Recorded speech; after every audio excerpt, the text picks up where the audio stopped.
How serious is the Congress government about the alleged the phone tapping during the BRS regime? My basic concern as in మీరు phone tapping మీద మీరు ఎలా serious గా react అవుతారంటే my concern as a dependent citizen is I want my private life and privacy, and the government cannot enter into it.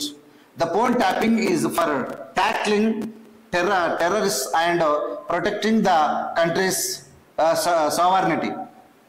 It cannot be used for the personal gains and the political political opponents. The BRS government targeted the Congress leaders, journalists, employees and businessmen. Government cannot do illegal activity, and we will deal with it. It as a for a law. ఒకటి చెప్పండి ఇక్కడ phone tapping మీద ప్రజల యొక్క సర్వ స్వాతంత్రాలు రాజ్యాంగబద్ధంగా హక్కులు ఉంటాయి. వాళ్ళకు దాంట్లోకి పోయి వాళ్ళ వ్యక్తిగత జీవితాలకు పోయి ట్యాప్ చేయడం అనేది చాలా తప్పు చేసింది బీఆర్ఎస్ పార్టీ.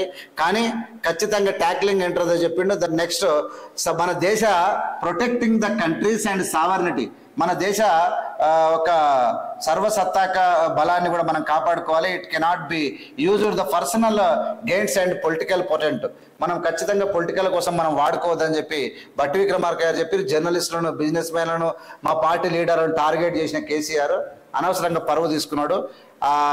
మేము మాత్రం రాజ్యాంగబద్ధంగా ఉంటాం, మేము అట్లా చేయమని చెప్పి బట్టి విక్రమార్క గారు చెప్పాడు. Next, what are the likely issues that Congress wants to project in the elections? మీరు ఇక రాబోయే ఎలక్షన్లో ఏం ప్రాబ్లమ్స్ చూపిస్తారు? Congress believes in providing the good governance and distributing the wealth to the all 5 guarantees. Implementers shows our commitment. The party believes in creating infrastructure and irrigation projects. We are planning to the prioritizing the pending projects. Unlike KCR, we can't be irrational in our approach.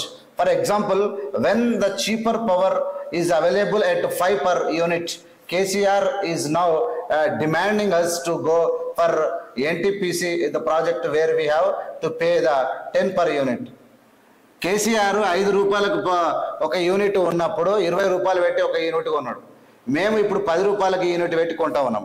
అంటే కేసీఆర్ చేసినటువంటి తప్పు ఏంటంటే అనేకమైనటువంటి తప్పులు చేసిన కేసీఆర్ అడ్డంగా దొరికిపోయిండు. ఆయన లూటి చేసిండు అనేది క్లియర్గా కనబడతా ఉంది. The last but not least, BRS has been claiming that the vote gap was just 1.80% between Congress and BRS, and so it is not a vote against them. Where did KCR go wrong? BRS ఏమంటుందంటే కాంగ్రెస్కి మాకున్నటువంటి vote percent 1.8% మాత్రమే, మాకు ప్రజలకు వాళ్ళకి పెద్ద తేడా ఏం లేదు, ప్రజలు మాకు పూర్తి అగెనెస్ట్ లేదని కేసీఆర్ అంటున్నాడని చెప్పిండు. There is a huge percentage gap in the rural voting where that Congress secured massive votes. Telangana society ends for the free speech that was suppressed by the police raj. Rural ఏరియాలో మాకు చాలా ఎక్కువ ఓట్లు పడ్డాయి. ప్రజలు రూరల్ ప్రాంతాల్లో వీళ్ళ యొక్క పద్ధతులను ప్రజలు వ్యతిరేకించారు. హైదరాబాద్ ప్రాంతాల్లో కొంచెం అనుకున్నారు కానీ ఇక్కడ గ్యాప్ గురించి ఒకసారి మనం మాట్లాడితే, ఓటు పర్సెంట్ కూడా మాట్లాడితే తక్కువ స్థాయిలో ఉన్నటువంటి కాంగ్రెస్ను ఎక్కువ స్థాయికి తీసుకొచ్చారు. ఎక్కువ స్థాయిలో ఉన్న బీఆర్ఎస్ తక్కువ స్థాయికి దింపిరన్న సంగతి వాస్తవంగా గుర్తుపెట్టుకోవాలని చెప్పి కూడా తెలబెడుతున్నారు. చాలా అనేకమైనటువంటి చాలా విషయాలకు బట్టి విక్రమార్క గారు ఆన్సర్ చెప్పాడు. ఇది చాలా అద్భుతంగా వివరించింది.